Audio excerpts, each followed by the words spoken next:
Salut à tous, quoi de neuf? Si vous êtes nouveau ici, bienvenue sur cette chaîne. Je m'appelle Dédé et sur cette chaîne, je partage des encouragements, des histoires bibliques. J'explique des concepts bibliques dans le but d'amener plus de gens à la connaissance et à la révélation de Dieu. Donc si vous voulez mieux comprendre certaines choses dans la Bible, comment le Seigneur travaille, ou si vous avez besoin d'avoir une relation plus étroite avec le Seigneur, pensez à vous abonner, à partager cette vidéo pour bénir d'autres personnes et n'oubliez pas d'appuyer sur la cloche de notification afin que vous puissiez rester à jour avec toutes les vidéos que je publierai. Alors, il y a quelques semaines, j'ai parlé de l'importance du Saint-Esprit dans la Trinité divine et j'ai dit que le Saint-Esprit est une personne et qu'il est Dieu le Père lui-même manifesté en nous sur terre.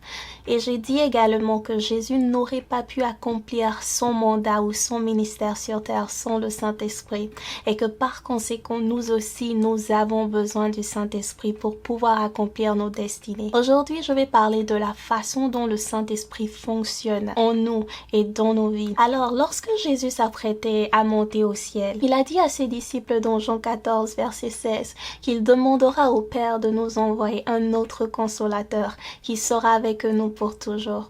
Et il y a quelques semaines, je relisais ce passage et le Saint-Esprit m'a fait réaliser que lorsque Jésus disait dans Matthieu 28, verset 20, qu'il sera avec nous pour toujours jusqu'à la fin du monde, il voulait dire qu'il sera avec nous à travers son esprit, parce que le Saint-Esprit, c'est l'esprit de Jésus. Alors, le Seigneur Jésus actuellement est assis à la droite de Dieu le Père, et la seule façon dont il peut être présent avec nous jusqu'à la fin du monde, c'est à travers son esprit. Et le Saint-Esprit et Dieu le Père et le Seigneur Jésus-Christ font un. Alors, là où il y a le Saint-Esprit, là aussi Jésus est. Aujourd'hui, je vais parler de 5 façons dont le Saint-Esprit agit dans nos vies, et dans une autre vidéo, je mentionnerai d'autres façons. Alors, sans plus tarder, commençons. L'une des façons dont le Saint-Esprit agit dans nos vies, c'est de faire de nous de vrais adorateurs. La Bible déclare que les vrais adorateurs adorent le Seigneur en esprit et en vérité. Alors, comment pouvons-nous adorer le Seigneur en esprit et en vérité? La Bible dit que nous avons reçu un esprit d'adoption par lequel nous crions « Abba, Abba, Père » et que le Saint-Esprit témoigne à notre esprit que nous sommes enfants de Dieu. Ainsi, le Saint-Esprit permet à notre esprit de trouver des mots d'adoration pour le Père. Ô Seigneur, comme ton nom est excellent, ton nom est grand, tu es puissant et tu es glorieux dans toutes tes voies. Si vous prononcez véritablement ces mots d'adoration, c'est parce que le Saint-Esprit a amené votre esprit à réaliser cette vérité. Ainsi, en adorant Dieu, le Saint-Esprit vous fera réaliser la bonté, la fidélité, la miséricorde, la grandeur de Dieu. Une autre chose que le Saint-Esprit fait pour vous permettre d'adorer est, il dépose en vous la crainte de Dieu. Je ne sais pas si cela vous arrive souvent, parfois vous êtes en train d'adorer le Seigneur et soudain vous réalisez la grandeur et la puissance de Dieu. Vous réalisez qu'il est le roi de gloire et que tout être vivant doit s'incliner devant lui et vous vous prosternez devant lui. Cela ne peut pas venir par la chair. C'est seulement le Saint-Esprit qui peut donner cette réalisation-là à votre esprit. Le Saint-Esprit nous donne également dans le lieu d'adoration. Il nous donne également des chansons d'adoration, des chansons de louange, des chansons qui sont parfois non apprises pour le Père. Et personnellement, cela m'arrive tout le temps. Le Seigneur me donne des mélodies que je n'ai pas apprises. Il me donne des chansons, des mots à chanter pour le Père que je n'ai pas apprises. Et je prie vraiment en tout cas que vous arriviez à ce niveau où le Seigneur vous donnera des mélodies et des paroles à chanter pour lui. Et je veux dire ceci, plus vous vous immergez dans la véritable adoration, plus le Saint-Esprit vous amènera à un endroit où l'adoration deviendra pour vous un style de vie, où il vous emmènera à un endroit où l'adoration ira même au-delà de votre temps de prière. Personnellement, cela m'arrive beaucoup.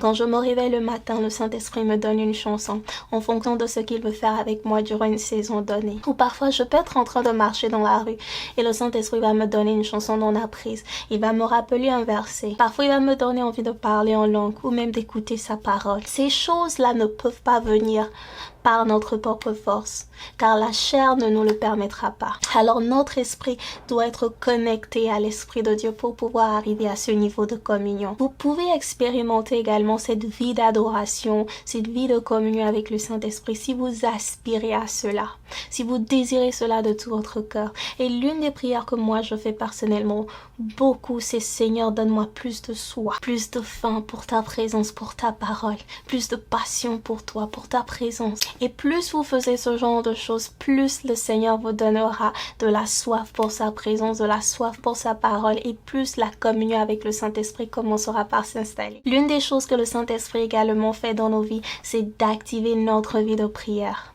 Lorsque le Saint-Esprit n'est pas là, notre vie de prière est sèche. Vous n'avez aucune envie de prier. Parfois, vous vous forcez, mais quand le Saint-Esprit prend le relais, les vrais adorateurs savent ce de quoi je suis en train de parler. Quand le Saint-Esprit prend le relais, la prière et l'adoration deviennent naturelles. Cela devient une question d'amour. C'est comme si vous passez du temps avec votre meilleur ami et que vous appréciez chaque instant avec cette personne. Et c'est cette passion-là que le Saint-Esprit nous donne, qui nous permet de rester de longues heures dans la présence de Dieu.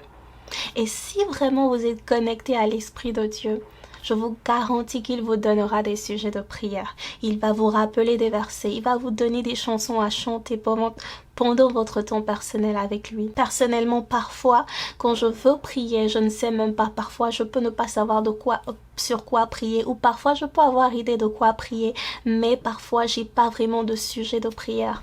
Mais quand je commence par adorer, avant même que je ne finisse d'adorer, le Seigneur me donne les points de prière, ce sur quoi prier. Je ne blague pas, c'est la vérité, c'est époustouflant, mais le Seigneur le fait vraiment. C'est ce qu'on appelle la clarté dans le lieu de prière. Le Seigneur vous donne des directions claires et précises dans le lieu de prière sur quoi prier. Et cela arrive quand vous êtes vraiment connecté à l'Esprit de Dieu. Une autre chose que le Saint-Esprit fait pour activer notre vie de prière, c'est qu'il intercède également pour nous. Romains 8, verset 26 dit que nous ne savons pas comment prier, mais l'Esprit de Dieu lui-même intercède pour nous par des gémissements muets. Le Saint-Esprit nous permet également de prier pour les autres. Si le Seigneur vous a établi comme intercesseur dans le corps du Christ, il vous montrera à coup sûr beaucoup de choses sur les gens, que vous le voulez ou pas. Il vous montrera tellement de choses à venir, et il vous donnera également la capacité de prier pour ces choses-là. Le Saint-Esprit peut nous donner également la révélation et la compréhension de la parole de Dieu. Chers amis, la Bible n'est pas un livre que n'importe qui peut ouvrir et comprendre à volonté. Vous devez être oint par le Saint-Esprit pour pouvoir discerner les plans et les mystères de Dieu.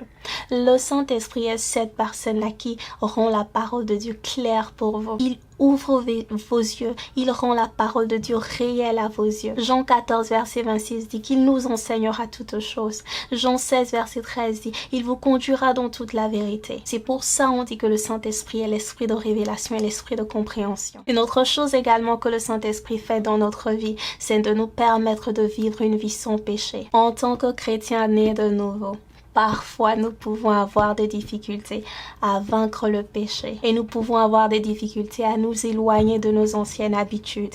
Mais la personne qui nous permet de rester ancrés en Christ, la personne qui nous donne la grâce de vaincre le péché, c'est le Saint-Esprit. Alors, qu'est-ce que la Bible dit? Partout où il y a l'Esprit du Seigneur, là, il y a la liberté. Alors, comment est-ce que le Saint-Esprit fait cela? Le Saint-Esprit vous convaincra du péché. Il vous fera réaliser que ce que vous faites tout simplement n'honore pas Dieu. Et parfois, il le fait d'une manière si aimante, d'une manière si douce que vous ne vous sentez pas condamné, mais vous avez juste envie de changer.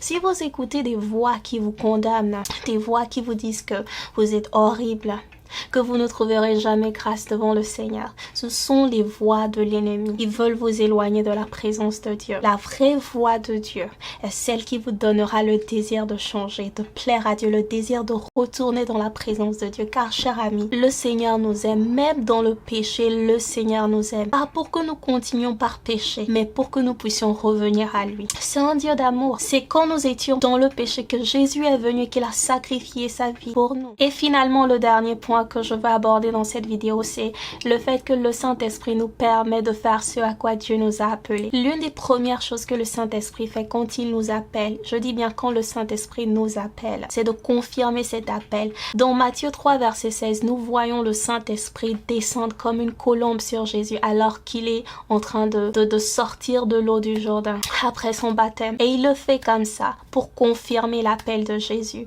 Et il le fait publiquement. Dans Acte 13, verset 2, le Saint-Esprit dira, pendant que les apôtres, pendant que les fidèles étaient en train de prier, il dira, mettez-moi à part Paul et Barnabas pour l'œuvre à laquelle je les ai appelés, Alors c'est le Saint-Esprit qui appelle. Et conformément à cet appel, le Saint-Esprit va vous distribuer des dons. Il va vous distribuer des dons de service, des dons de ministère, des dons spirituels pour pouvoir accomplir cette mission-là. En termes de dons spirituels, vous pouvez plus apprendre sur cela dans 1 Corinthiens verset 12. Mais je veux mentionner 2 dons, le don de prophétie et le don du parler en langue. Parce que le Saint-Esprit a accès aux pensées de Dieu le Père.